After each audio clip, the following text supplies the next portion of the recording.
ఇప్పుడు కాదు, సమైక్య ఆంధ్రప్రదేశ్లో నేను ముఖ్యమంత్రిగా ఉన్నప్పుడు 98లోనే విద్యుత్ సంస్కరణ తీసుకొచ్చాను.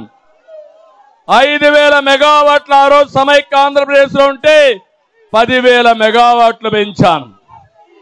2014లో 22 మిలియన్ యూనిట్లు కరెంటు కొరత ఉంటే 100 రోజుల్లో కరెంటు కొరత లేకుండా చేశాను.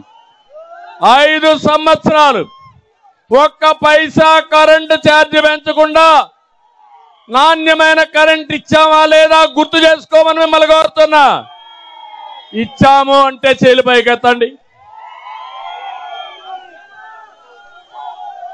ఆ రోజు మీరు చూస్తే 9,000 మెగావాట్లుంటే 19,000 మెగావాట్లు పెంచాను.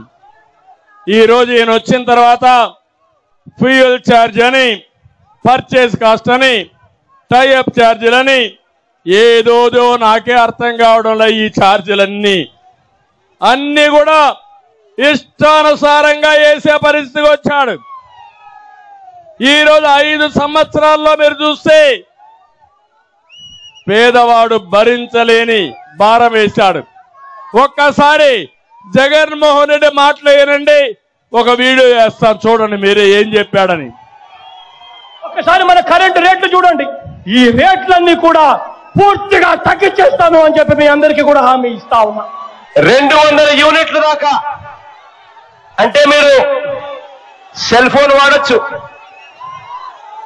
2 ఫ్యాన్లు తిరగచ్చు, దాదాపుగా 16 గంటలు 15 గంటలు టీవీ చూడొచ్చు, దాదాపుగా 2-3 లైట్లు ఉండొచ్చు. అంతా కలిపి దాదాపుగా 200 యూనిట్ల వరకు ఇబ్బంది లేకుండా మీరు ఎన్ని చేసినా కూడా 150 యూనిట్లు దాటం.